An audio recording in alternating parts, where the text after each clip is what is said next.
How's it going, everybody? Shehan here from 4Color Forays, back with a new one. I'm trying a book review this time. This one is from Vault Comics. This is out of their Nightfall series, or Nightfall line, I should say, which is a horror theme line that they do. And this is their first issue of the Autumnal from Daniel Kraus.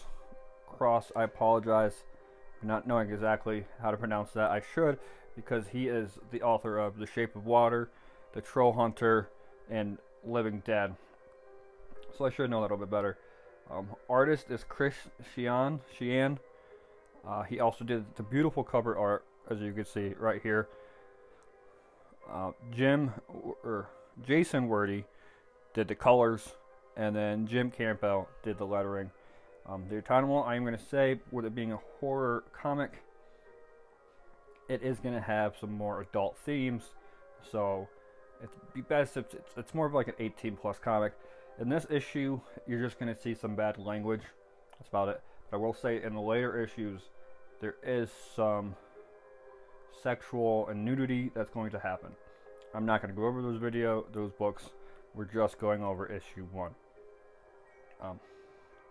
So the Autumnal is about a mother and daughter duo who live in Chicago, and that is Kat and Sybil Somerville.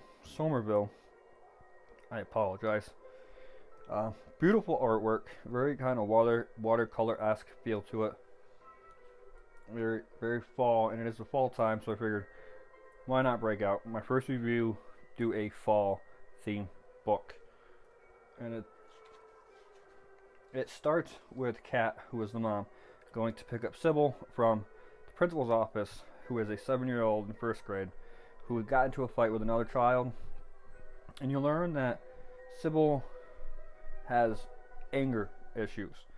So this isn't the first time it's happened. She calls herself Mistress Explosion Destroyer. The principal saying, "Hey, we can't have this. Kid left with a bloody nose. Yada yada." Kat says, "That's all right. We're leaving. We're not going to stay here." The reason that they're not going to stay, you find out, is because Kat's mom from a town in New Hampshire has passed away, and she has been left her house. We'll find out later on in the series that Kat was sent away at one point in time. I won't get into it too much. You'll also find out at this point in time that Kat does not have a good love life, as you can see from the obvious black eye, which gives her more reason to say, you know what, we're just gonna leave. And that's what she tells the principal. Hey, don't worry, we're out of here. We're not staying. We're not gonna worry about Sybil anymore. We don't have to worry about any more fights. She's done here. We're leaving. As you can see, she also has a little bit of anger issues, more black eyes. Daughter realizes all the stuff's in the cab. Goes into some more backstory a little bit here and there.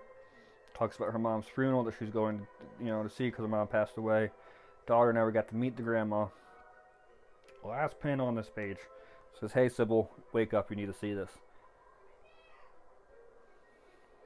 This next panel, not next panel, but this next spread, it's going to be a full page spread. It's my favorite one out of this first issue. The colors in it just pop. It is crazy. So, as I could say, I love the colors in this. Jason Wordie really did an amazing job with Shehan's artistry. From the trees to the sign, it looks like your typical small New England town. Your kind of not row homes, but I don't know really how to explain it because I'm bad with words. So, but the first time I picked this book up and I saw this alone made me fall in love with the book. It's a good story, but just the artistry, everything they did, fantastic. As you can see, it really popped from when you're in the city, you're at the school, everything is so muted and dark. compared to when they're in Comfort Notch. Everything really pops, everything really shines. They talk about part of the town. They're part of the wood, the lumber industry, the leaves. Sorry about the silence there. And you learn that the town has rakers, so they employ people to rake up the leaves throughout the town. They don't want them strewn about everywhere. And the daughter was playing the one, and the rakers take it very serious. They snatch out of her hand, and say, "Hey, and then they play it off as, you don't know what could be on there. It could be anything. It could be germs, dog pee, yada yada, chemicals." Again, the colors in this is just fantastic. Everything they did is wonderful. She asks about the funeral home. He points her that way, but not after saying, "Hey, the boss only comes so often. You're obviously not from around here. You probably shouldn't stay around here. You should probably get going." Kat's like, "Nope, not gonna leave. This was my home at one point in time." Sybil finds kids. She lets her go play with them. Finds the funeral home. In the midst of playing, she starts to hear this song. So, where does it start up? "Biddle, biddle, soft and merry, from a seed a child she carried, girl of beauty, girl of grace, but daddy would not claim her face."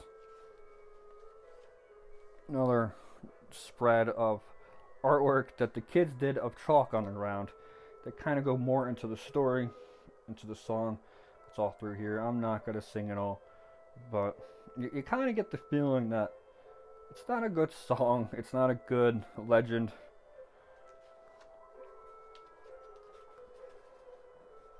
She makes her way to the funeral home, and mind you, the service is supposed to be going on right now, but there is nobody there. As you can see, the only guest that signed anything is Kat and her daughter.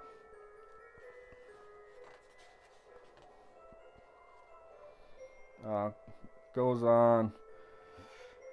Not really a whole lot going on here. She's trying to see her mom's face. She really wants to see her mom's face. The caretaker at the funeral home, the mortician, was really trying to stop her from seeing it. She finally lifts it open. As she lifts it open, the caretaker, the mortician, slams it down. She does not want her seeing it. And even Kat, who did see it, is trying to say, "Hey, I did not see this. I did not see it." Oh, spoilers. But you should know that if you're going to be watching this. Final panel, final scene, final page. It's Kat's mom, what she looked like, what she saw while she was in there. And it leaves you on like a cliffhanger. It pulls you in. It makes you wonder, what is going on in this town? What happened to Kat's mom? What happened to Trudy, Gertrude, who is the mom? Sorry for not saying that. Pretty much the song grows throughout the whole thing. I should have sang it for you. Not the best singing voice. So, head and hair, bone and blood, turn stone and leaf, a tree and mud. Watch your feet, now watch your nose.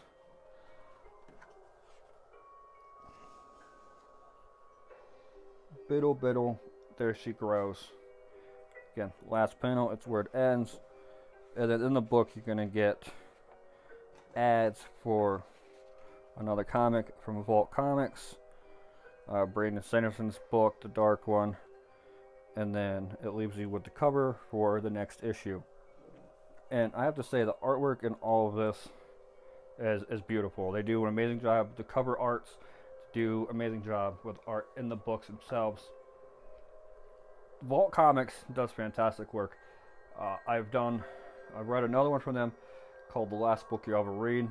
I probably won't review that one on this channel because it is much more graphic, much more violent, much more sexual in nature, much more language. So, thank you for watching if you made it this far. This is my first review of any book, and it's the Autumnal from Vault Comics. This came out in 21, I want to say. So it's out in full. You can get all 8 issues You can buy them in floppies and the singles, or you can get them in a trade paperback from Vault Comics. And it's pretty affordable right now. It is on sale. You can get it for like around 12 to 13 bucks. Even when it's not on sale, it's less than $20 for the trade paperback. So, thank you for watching. If you liked what you saw, like, comment, subscribe. Give me tips. What I should be going into more. Let me know. I want to get better at this. So, thank you for watching. Till next time, keep on reading.